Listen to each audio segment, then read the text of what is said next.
ನಮ್ಮ ಸರ್ಕಾರ ಬಂದ 2 ವರ್ಷದಲ್ಲಿ ಕಾಮಗಾರಿ ಮುಗಿಸಿ ನೀರು ನೀಡಲಾಗುತ್ತಿದೆ. ಪಾವಗಡಕ್ಕೆ ಇಂದು ಶಾಶ್ವತ ಪರಿಹಾರ. ಅಂಗವಿಕಲತೆ, ಪೌಷ್ಟಿಕತೆ ಸಮಸ್ಯೆ ಮುಂದೆ ಬರಲ್ಲ.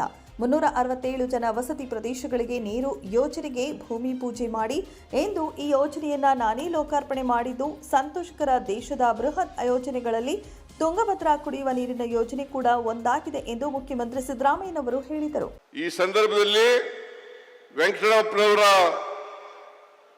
ಹೋರಾಟ, ಅವರ ಪ್ರಯತ್ನ ಅದನ್ನು ಮರೀಲಿಕ್ಕೆ ಸಾಧ್ಯ ಇಲ್ಲ ಅಂತಕ್ಕಂಥ ಮಾತುಗಳನ್ನು ಕೂಡ ಹೇಳಲಿಕ್ಕೆ ಬಯಸ್ತಾ ಇದ್ದೇನೆ.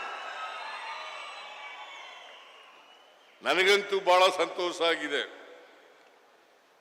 ಯಾಕಂತಂದ್ರೆ ಹಳ್ಳಿಯ ಜನರಿಗೆ ಬಹುಶಃ ಈ ದೇಶದಲ್ಲಿ ಬೃಹತ್ ಯೋಜನೆಗಳಲ್ಲಿ ಇದೂ ಒಂದು ಯೋಜನೆ ಅಂತಕ್ಕಂಥ ಮಾತುಗಳನ್ನ ಹೇಳಲಿಕ್ಕೆ ಬಯಸ್ತಾ ಇದ್ದೇನೆ. ಬಿಜೆಪಿ ಸರ್ಕಾರ ಬಹುಶಃ ಕಾರಜೋಳ ಹೊರಟೋದ್ರು, ಅವ್ರು ಇದ್ದಿದ್ರೆ ಹೇಳ್ತಿದ್ದೆ ನಾನು.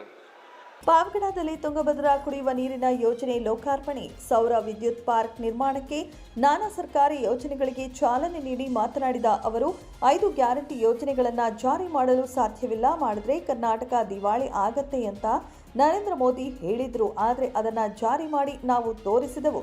ಪಾವಗಡದ ಸೌರ ವಿದ್ಯುತ್ ಪಾರ್ಕ್ ಏಷ್ಯಾದಲ್ಲಿ ಬೃಹತ್ ಸೌರ ಪಾರ್ಕ್. ಇನ್ನು 2000 ಮೆಗಾವ್ಯಾಟ್ ಸೌರ ಪಾರ್ಕ್ಗೆ ಚಾಲನೆ. ಸೌರ ವಿದ್ಯುತ್ ಪಾರ್ಕ್ ನಿರ್ಮಾಣದಿಂದ ಭೂಮಿ ಬೆಲೆ ಹೆಚ್ಚಿದೆ. ಪಾವಗಡ ಬರಪೀಡಿತ ಪ್ರದೇಶ. ಈಗ ಪಾವಗಡದ ಚಿತ್ರಣ ಬದಲಾಗಿದೆ. ಶಾಸಕ ವೆಂಕಟೇಶ್ ಹಾಗೂ ಕಾಂಗ್ರೆಸ್ ಪಕ್ಷಕ್ಕೆ ನಿಮ್ಮ ಆಶೀರ್ವಾದ ಸದಾಕಾಲ ಇರಬೇಕು ಎಂದು ಮನವಿ ಮಾಡಿದರು. ಜನರ ತಪ್ಪುದಾರಿಗೆ ಎಳಿತಕ್ಕಂಥ ಮಾತುಗಳನ್ನು ಆಡ್ತಾ ಇದ್ದಾರೆ, ಸುಳ್ಳು ಮಾತುಗಳನ್ನು ಆಡ್ತಾ ಇದ್ದಾರೆ, ಸುಳ್ಳು ಪ್ರಚಾರ ಮಾಡ್ತಾ ಇದ್ದಾರೆ, ಸುಳ್ಳು ಅಪವಾದಗಳನ್ನು ಮಾಡ್ತಾ ಇದ್ದಾರೆ ನಮ್ಮ ಸರ್ಕಾರದ ಮೇಲೆ. ನಾನು ಕೇಳ್ತೀನಿ, ನೀವು ಅಧಿಕಾರದಲ್ಲಿದ್ದಾಗ ಇಂಥ ಒಂದು ಯೋಜನೆಯನ್ನ ಮಾಡಿದ್ದೀರಾ? 9 ವರ್ಷ ಈ ಕರ್ನಾಟಕ ರಾಜ್ಯದಲ್ಲಿ ಅಧಿಕಾರವನ್ನು ಮಾಡಿದ್ದಾರೆ. 2008ರಿಂದ 2013ರವರೆಗೆ, 2018ರಿಂದ 19ರಿಂದ 23ರವರೆಗೆ ನೀವು ಯಾವತ್ತಾರು ಮಾಡಿದ್ರ? 9 ವರ್ಷ ಅಧಿಕಾರದಲ್ಲಿ ಇದ್ರಲ್ಲ, ಟೀಕೆ ಮಾಡ್ತೀರಲ್ಲ, ನಾಚಿಕೆ ಆಗಲ್ಲ ನಿಮಗೆ? ಬಿಜೆಪಿಯವರಿಗೆ ನಾಚಿಕೆ ಆಗಲ್ಲ? ಜೆಡಿಎಸ್ನವರಿಗೆ ನಾಚಿಕೆ ಆಗಲ್ಲ? ಇವ್ರಿಗೇನಾದ್ರು ಮಾನ ಮರ್ಯಾದೆ ಏನಾದ್ರು ಇದೆಯಾ? ಸುಮ್ಮನೆ ಟೀಕೆ ಮಾಡೋದು. ಸಿದ್ದರಾಮಯ್ಯನವರು 5 ಗ್ಯಾರಂಟಿ ಯೋಜನೆಗಳನ್ನು ಕೊಟ್ಬಿಟ್ರು. 5 ಗ್ಯಾರಂಟಿ ಯೋಜನೆಗಳನ್ನ ಜಾರಿ ಮಾಡಕ್ ಸಾಧ್ಯ ಇಲ್ಲ. ಯಾರು ಹೇಳಿದ್ದು ಇದನ್ನ? ಈ ದೇಶದ ಪ್ರಧಾನಿ ನರೇಂದ್ರ ಮೋದಿ ಅವರು ಹೇಳಿದಂತ ಮಾತು.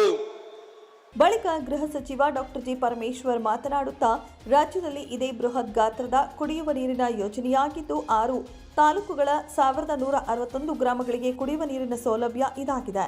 ವಿಶ್ವದಲ್ಲಿ ಪಾವಗಡ ಸೌರ ವಿದ್ಯುತ್ ಪಾರ್ಕ್ ಮೊದಲ ಸ್ಥಾನ ಪಡೆಯಲು ಡಿಕೆ ಶಿವಕುಮಾರ್ ಕಾರಣ. 2500 ಮೆಗಾವ್ಯಾಟ್ ಸೌರ ವಿದ್ಯುತ್ ಉತ್ಪಾದನೆಗೆ ಸಿಎಂ ಚಾಲನೆ ನೀಡಿದ್ದು 6000 ಮೆಗಾವ್ಯಾಟ್ ಸೌರ ವಿದ್ಯುತ್ ಉತ್ಪಾದನೆಯಿಂದ ಮತ್ತೆ ಮೊದಲ ಸ್ಥಾನ ಪಡೆಯಲಿದೆ ಎಂದು ಹೇಳಿದರು. ಈ ಸಂದರ್ಭದಲ್ಲಿ ವೇದಿಕೆಯಲ್ಲಿ ಸಚಿವರಾದ ಎಚ್.ಸಿ. ಮಹದೇವಪ್ಪ, ಪ್ರಿಯಾಂಕ್ ಖರ್ಗೆ, ಸಂಸದ ಗೋವಿಂದ ಎಂ ಕಾರಜೋಳ, ವಿಪ ಸದಸ್ಯರುಗಳಾದ ರಾಜೇಂದ್ರ, ರಾಜಣ್ಣ, ಟಿಡಿ ಶ್ರೀನಿವಾಸ್, ದೆಹಲಿ ವಿಶೇಷ ಪ್ರತಿನಿಧಿ ಟಿಬಿ ಜಯಚಂದ್ರ, ಶಾಸಕರಾದ ಎಚ್.ವಿ. ವೆಂಕಟೇಶ್, ರಘುಮೂರ್ತಿ, ಮಾಜಿ ಸಚಿವ ವೆಂಕಟರಮಣಪ್ಪ, ಡಿಸಿ ಶುಭ ಕಲ್ಯಾಣ್, ಸಿಇಒ ಪ್ರಭು, ಎಸಿ ಗೂಟೂರು ಶಿವಪ್ಪ ಮುಂತಾದ ಅಧಿಕಾರಿಗಳು ಉಪಸ್ಥಿತರಿದ್ದರು. Babu Khan, 9 live news, Tumakuru.